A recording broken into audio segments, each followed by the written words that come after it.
That first issue went out to 4 people, and one of them was my own email address. So from 4 to 40,000 now. If you're bored, your readers are going to be bored. So have fun with it.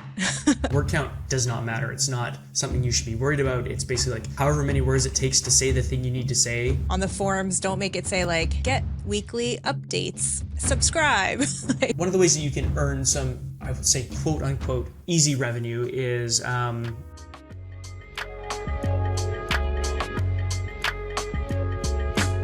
Hey, I'm Chenell. And I'm Dylan. And this is the Growth in Reverse podcast.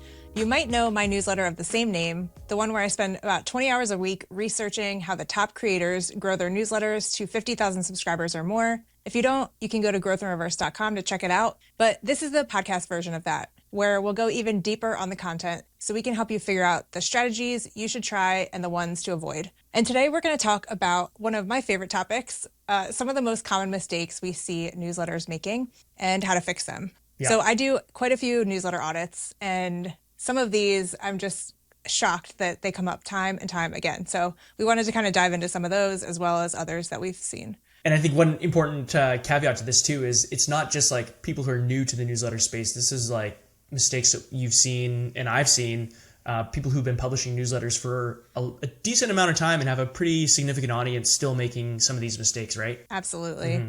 Yeah. I mean, some of them I've probably made too. Yeah. So I am not immune to this. Also guilty.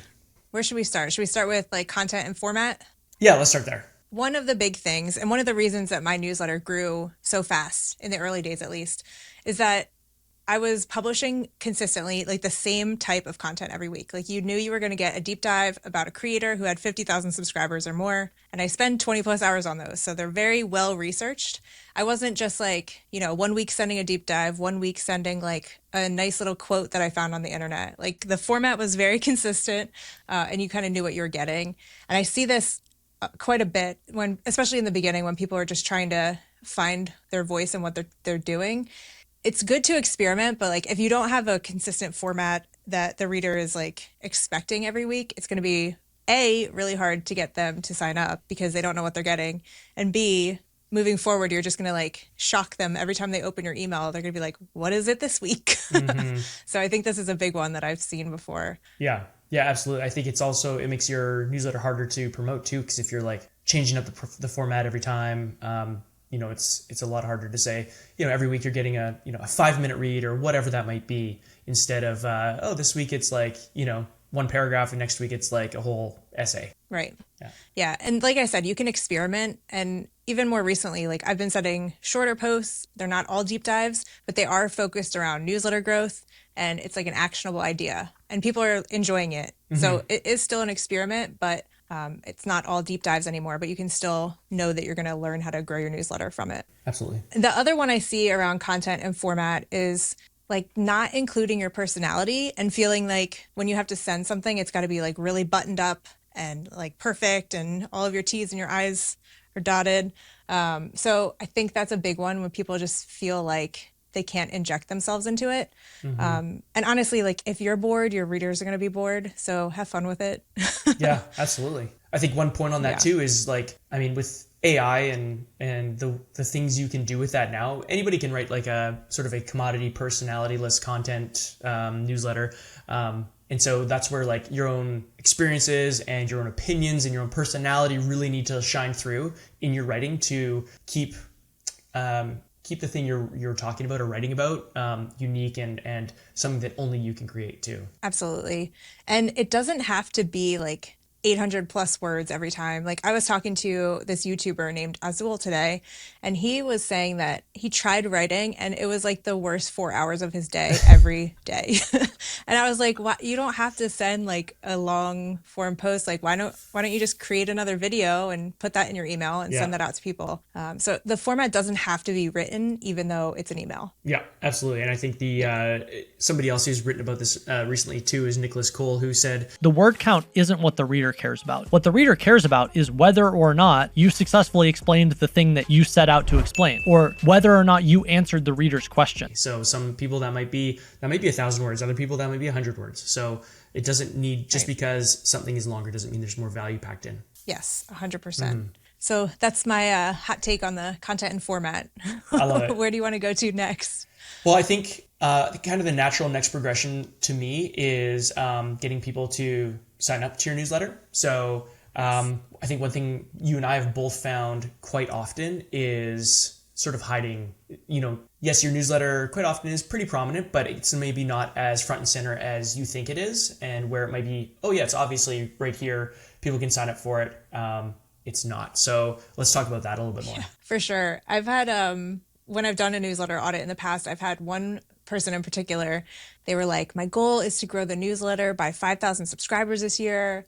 I really want to do this as my main focus. And then I went to their website and I didn't even know that they had a newsletter based on the website. Like I had to go all the way to the very bottom and there was like a little link to sign up for the newsletter. And I was like, maybe we should make this more prominent if you want people to subscribe. Absolutely. So I think it's like often overlooked is, do people know you have a newsletter? Are you making it easy to subscribe? I think people hide that form a lot without realizing it. Totally. And as much as I hate pop-ups, and a lot of people don't like pop-ups, like you got to get people's attention somehow. So try different things. I'm not saying do a pop-up. You have to, but try like a pop-up as soon as people land on your page. Or I actually really like what Justin Welsh does when he links to his Saturday Solopreneur newsletter, or when you link to his actual website. He's got just his whole right side of his website that's dedicated to basically like subscribe to my newsletter. So it's right there. It's not invasive like a pop-up is, but it's like super obvious that that is where you can sign up to his newsletter. So most people, Justin's really good at this stuff. So most people probably have already subscribed when they're there. But either way, making it super clear that your newsletter exists and that people can very easily subscribe to it when they're landing on your website, especially is important. Let's talk about social media though. In terms of like a bio, would you recommend having a newsletter directly linked in your bio? 100%. I think this is often overlooked and people like to add like the link tree, like form where people click it and then they get like 100 things they can do. I am a purist and I think that you should only have a link to your website. It's good for branding. So they see Chenell Basilio and then all they see is growthinreverse.com. There's no like other call out. There's nothing. So it's good for like recognition later on for people to remember who you are, but also just keeping it clean. Like if you give people 10 things to do, they're probably going to do none of them. Yep. Or they're going to get distracted and go elsewhere. So I am not a fan of Linktree, although I know with like YouTubers and Instagrammers, it's like very important, but I don't know. That's my spicy take. I don't think you should use Linktree. I would agree, especially for if driving newsletter subscribers or email subscribers is your number one objective from social media, then absolutely not. I do get why some influencers and people using LinkedIn, or sorry, not LinkedIn, Instagram might use that, or TikTok. But I don't know. To me, it's like, well, just start a email list and then you can promote all that stuff to people who have actually opted in and want to see it, as opposed to like hoping somebody who's scrolling through Instagram is going to like click on your bio, then see your link tree and scroll endlessly on all the links you've shared and pick it's like, come on, just make it super clean and easy. So I'm 100% aligned with you on that. Yeah. I think it's make it clean and clear. Clean and clear. And clean and clear and under control. Yeah. I've watched too much TV. Yeah.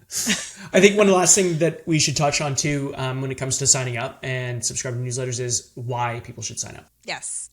Not giving someone a compelling reason to sign up. And this also goes back to the content. Like if you don't have a consistent message or format or something that you're sharing each week, like that's going to make it really hard for someone to want to sign up in the first place. So I think you definitely want to have a compelling reason to sign up. Again, on the forums, don't make it say like, get weekly updates, subscribe. Yes. You want to make sure there's like something unique in there, add your personality, and really give them a reason to sign up. And try to avoid the make you smarter kind of thing, because that's very much been... I know, but I think it works. Sure. Yeah, I guess. Maybe try to be original or say it in a different way, I guess, is maybe my take on that, because I'm just like, yeah, everyone wants to make me smarter. I should be like a rocket scientist by now with all the newsletters I'm reading. But no, that's a really good point. I think a compelling reason to sign up. One thing that I've kind of learned is like people subscribe to newsletters to be educated, to be informed, or to be entertained. And so it's like, which one of those reasons am I signing up to your newsletter? And just make sure that that's really clear when I'm landing on your subscribe page. Yeah. And it could be a combo of those too, of like, hey, you're going to be entertained while you learn about this one thing, but make sure that's clear. Edutained, yes. This next mistake is something I struggled with as well for a while, and that was not keeping track of all of the nice things that people were saying about my work. And now I use a tool called Senja that allows me to essentially save everything in a database that I can tag in different ways and that kind of thing. My favorite way to collect these is actually by using their Chrome extension. So I want to show you how that works real quick. Looking at this nice little LinkedIn testimonial, somebody essentially shared our podcast on LinkedIn. So I want to go ahead and save this. So what I do is just highlight the words that they put, right click, go to the Senja Chrome extension, hit import testimonial. And from there, it's super simple. You just use these arrows and you can highlight their name, tagline for this person, select their image. You can also just use a little formatting to make it look nice. And then we are off to the races. I can add the podcast tag and we're good to go. I'm going to import this. And now I can go over to the testimonials and it's right here. And I can just use this wherever I want to, send it in emails or just showcase it on the website to get more people listening to the show. So what do you think? Is it more exciting to hear me talking over and over again about my work or seeing someone else sharing it for themselves? Collecting testimonials is super powerful. And you can get started today for free at growthinreverse.com/Senja. That's growthinreverse.com/SENJA. And now back to the show. Let's chat about the next big mistake. So welcome emails seem to be an ongoing evolution for people. And so they've taken many different paths. At first, it was just like, hey, make sure you drag my email to the promotions tab. And now, people have come a long way, I think, with how to do welcome emails. But I think one of the biggest issues is obviously not sending a welcome email. Or if you have like if you're doing like double opt-in, you're sending your confirmation email, but you don't have anything to follow that up. So make sure you're sending a welcome email. There's some platforms like Substack that kind of like build that in so you can't not send a welcome email, which is actually kind of very smart on their end. But if you're using a different ESP, then make sure that you have a welcome email sequence, even if it's just one welcome, send that. So step one, send a welcome email. I have seen people still not sending them and you're just automatically right into their newsletter rhythm, which may or may not be a bad thing, but chances are probably not a good thing. Not a good thing. No, definitely not a good thing. Yeah, I saw this like 2 days ago, actually. I was talking to someone. The other thing is this is not for newbies. Like you can set up a new form and not link that to your welcome email and then they don't get a welcome email, which is what happened the other day. I was doing a newsletter audit and we tested out the sign up and I never got the welcome email. So they had to go back and like fix that. But this happens all the time. So I'd almost like create a monthly checklist and like put this at the top, like make sure your welcome email is getting sent. Yeah, that's a very smart idea. Export your email subscribers and make sure your sequences are still running properly. Yes. And your automations. Yeah. No, definitely. It's like we'll have to make a welcome, like a monthly checklist for people to send out or something. I think that might not be a bad idea. Yeah. Good point. Okay. So one other thing that I see people making, and I saw this a lot when I was working with Sparkloop, and that was basically your welcome sequence or your welcome email was just one welcome email to rule them all. Basically, like any subscriber, no matter where they're subscribing from, if they're getting through a paid Facebook ad or through an Upscribes recommendations widget, or if they're just landing on your website, wherever they're subscribing, they were all getting the same welcome email. And the reason why that is or could be a problem is because they don't have context to your newsletter or why they're getting your welcome email in their inbox all of a sudden. They may have just like clicked yes on one of these recommendation widgets, and all of a sudden they're getting like 5 different welcome emails from 5 different newsletters they just, maybe unknowingly opted into, or maybe they did mean to opt into them. They just forgot that they did, and they're like, wait, who is this Growth in Reverse newsletter? What is this coming from? And so all of a sudden it's in their inbox and they're like, spam, they'll click, I didn't sign up for this, or they'll unsubscribe immediately. So what I always advise people to do is using those channels is fine, but just make sure that you have specific welcome emails set up so that when they are sent out to your new subscriber who has come in through a specific channel, there's context there. So you say, hey, thanks for signing up. I'm excited you're here. By the way, here's why you're getting this newsletter, and how you got on my list. I'm not just, some rando on the internet who got your email address. So I think that's a really important thing to do that a lot of people overlook.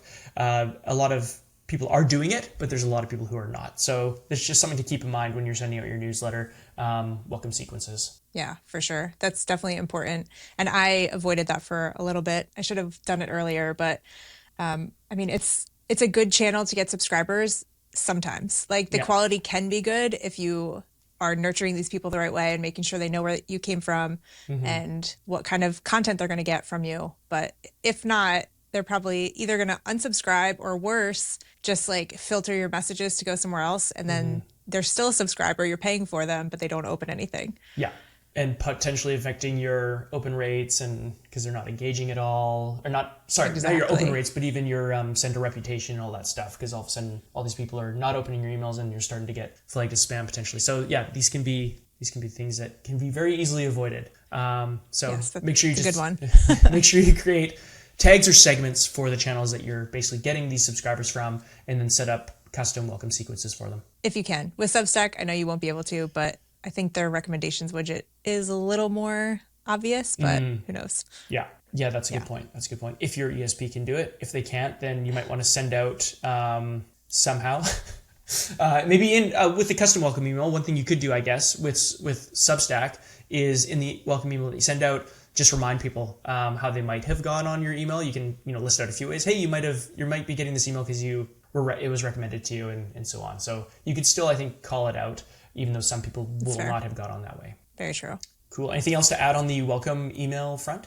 I don't think so. Yeah. I mean, I think not having one is the biggest problem. Yeah. So the other stuff can come later, but I think at least having one is a good idea. Yeah, and we've done a lot of, or I should say, you've written some good deep dives on onboarding welcome sequence. Actually, some growth livers recently on those as well with Alex Garcia and Kate Burgoyne. So people should hop on to those and check them out for good examples of how to set up thank you pages, the almost there page, the welcome email, and that sort of thing to get people to engage with those. So we can link those as well. Yeah. We did a challenge in the community recently, the Growth in Reverse Pro community, and it was just so eye-opening to see people like who have been doing this for years realize like, oh, I am totally skipping this one piece. Yeah. And I had to caveat it because I knew as soon as I announced that challenge, people were going to be like, I've been doing this for a long time. I don't need a new landing page or a welcome email. Like my stuff's good. Yeah. And then everybody's like, oh, wait, maybe I was wrong. Hold up. Yeah. It's funny how, you get into the rhythm of doing something for so long that you don't realize that, there's better ways to do it. So, and there's just stuff that breaks over time. Like it just happens. Yeah. And technology changes and stuff too. Well, let's move on to, if you're cool with it, our next topic about basically like all around promotion. So mistakes that a lot of newsletter operators are making around like promoting their newsletter. Yes, 100%. And I'm sure a lot of people are going to sigh at this one, but I think ignoring social media it's a huge missed opportunity. And I did this too. Like I'm not perfect. I still don't post as consistently as I'd like to, but I think ignoring social altogether is a big missed opportunity in terms of growth. Yeah, I mean, it's a quote unquote free growth channel, right? If you don't tell people you have a newsletter, they're not going to know about it, not going to subscribe to it. So I remember when I was first started out, that was my number one growth strategy, was basically not spamming my Twitter account or my Twitter feed with posts about my newsletter, but using it in different ways to say what I'm talking about in the newsletter this week, posting links from it, and using it in various ways to make sure people were aware that it existed, and then that just kind of snowballed from there. Yeah, even when I started Growth in Reverse, like I just changed my entire Twitter profile to be about the newsletter. And it was very clear, like I had a good call out of like what I was sending, and then growthinreverse.com. I wasn't even posting on Twitter about the content or the newsletter. I was just commenting on other people's posts. And that's how I got my first 3 subscribers to the newsletter. That's awesome. Yeah. So that first issue went out to 4 people, and one of them was my own email address. Right. So yes. The other 3 I got from commenting on Twitter. So from 4 editions almost 2 years ago to 40,000 now. Yeah. Yeah. Amazing. Big change. So I think one thing people do get is they're like, yeah, but there's like, 20 gazillion different social media channels. Which one should I be on? And I think we wrote about this recently as well, about the like basically like you don't have to be everywhere, and you can just like test as well. Like Alex from was it Byte Go, who basically was like, well, I don't know if Twitter or LinkedIn is the best place I should be posting my content. So he essentially, for the most part, copied and pasted his posts on each channel, and then just saw which one performed better and how quickly his channels grew there. And so you can do stuff like that, or you can just focus on the channel that you feel most comfortable with and where you know that most of your audience will be too. That's pretty important. Yeah. And I think that's the best path forward for new people, especially like if you're just getting started, pick one. Don't try and copy and paste everywhere, because you're just going to like add more mental stress to yourself. Like pick Twitter, pick LinkedIn, pick Instagram threads, or whichever one you want. Yeah. And just try and get really good at that. Try and get to like 10,000 followers there before you're moving over to other platforms. For sure. And if you are bold and, I guess bold is, I don't know if that's the right word, but if you are willing and able to do short form video, if that's the way you want to go about things, you can. I mean, in that regard, you could probably just like try TikTok, try Reels, try YouTube Shorts. Uploading video on all those platforms isn't too hard. So one thing you could try is just to post on all those channels since you're creating the content anyway, and then see which one is most effective for you. Yeah. And I think even if you do that, pick one where you're going to focus on your engagement, right? So you don't want to post to LinkedIn and Instagram threads and Twitter and try and engage on all of them. If you're going to be like copy pasting everything to other platforms, I would pick one to like really go deep and build a community and like engage with other people's content on. If you try and do all three, you are going to burn out so fast. So very true. I would definitely pick one. Spoken like somebody who may have done that at one point. Yes, 100%. That's why I quit social for like 6 months. Yes, exactly. Anything to add on the social media front, or should we move on? Yeah, let's move on. The next one we can talk about is OPA, or as Brian Harris, who we recently chatted with, calls it BOPA, borrowing other people's audiences. I think a lot of people just kind of skip the whole building a community, building relationships, but you have this huge opportunity in partnering with other creators and just like sharing each other's stuff. You can do cross promotions, you can do lead magnet swaps, all kinds of things. Yeah, there's such a huge opportunity to do kind of this free version of almost like a newsletter ad, right? Like as soon as you can do a cross promo with somebody, and it doesn't have to be an audience of the same size, just make sure that there's some alignment there. But like doing cross promotions is a really great way. I know you probably can relate to this, but I didn't have much money to pay for any kind of paid growth in the beginning. And so I relied a lot on cross promotions with other newsletters who were kind of growing at a similar growth rate as I was, or had a similar size audience, some a little bit bigger, some maybe a little bit smaller. And those were some really effective ways of growing in the beginning. Yeah, for sure. And I know some people will try it and have like not a great experience, but I would recommend trying at least 5 or 10. There are people I've done cross promotions with who had like double the subscriber count I did, and they sent me like 0, like literally 0 subscribers. I was like, is this real? Like, did you really send the email, or am I just getting it? And then there are some that have like 1,000 subscribers and they send you like 50 plus. So pretty interesting.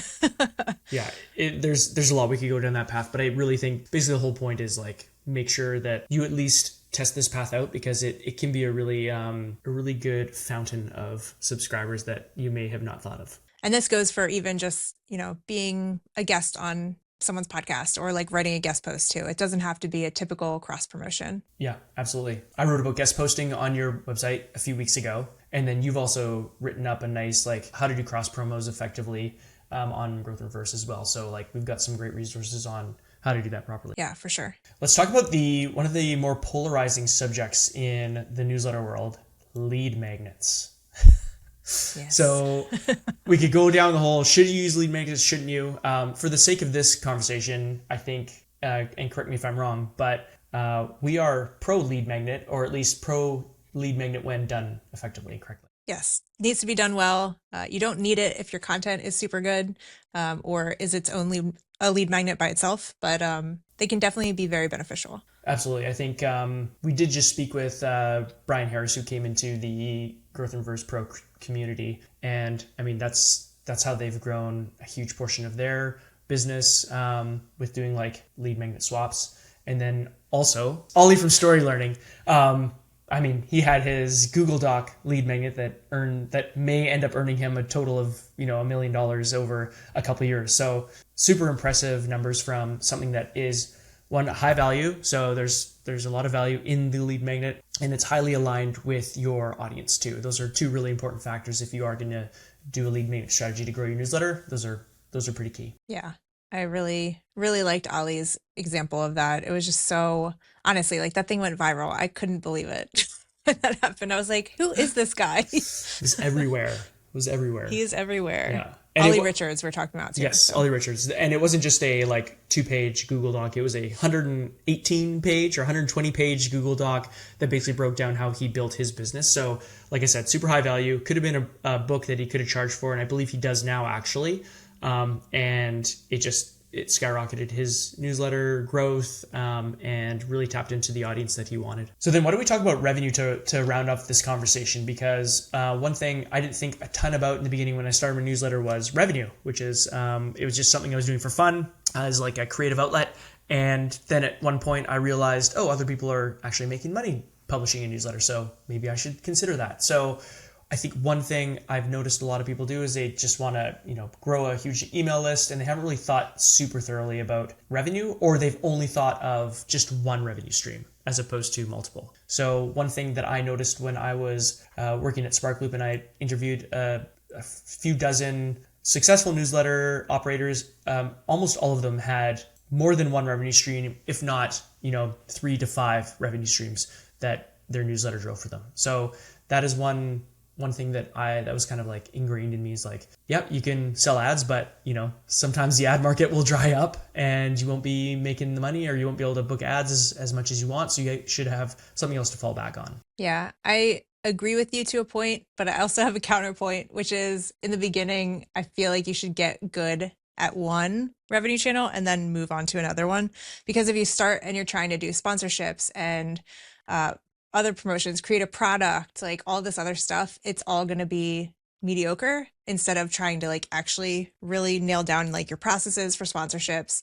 How are you going to do outreach if you need to, that kind of thing, before actually adding more. But yes, I mean, the successful ones do have multiples, but in the early days, I have a theory that they probably started small. That's a good point. Yeah. It's similar to the, focusing your energy on one social media channel too at the beginning, instead of going into getting too far in the weeds and a whole bunch of things and then not doing anything really well. So that is a good point.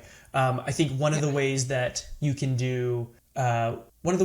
earn some, I would say, quote unquote, easy revenue is doing things like running the Sparkloop Upscribe widget or Beehive Boost or whatever that might be. If you want to do paid recommendations, that's one way that a lot of people have earned revenue, if that's your jam. If it's not, I totally get it. But that is one thing you could do, or recommend specific newsletters in your inside of your newsletter. Again, that's not everybody's jam, and I totally understand. But that is one way you can earn some additional revenue. I would just recommend or advise that those are actually newsletters that you read yourself, so you can like really put your passion and 100%. and all of your positive energy that you have for those newsletters, all your love that you have for them into those recommendations, because otherwise they'll fall pretty flat and no one's going to really believe you. So if you do have newsletters you love and they are on those networks, definitely you can earn some revenue from recommending them.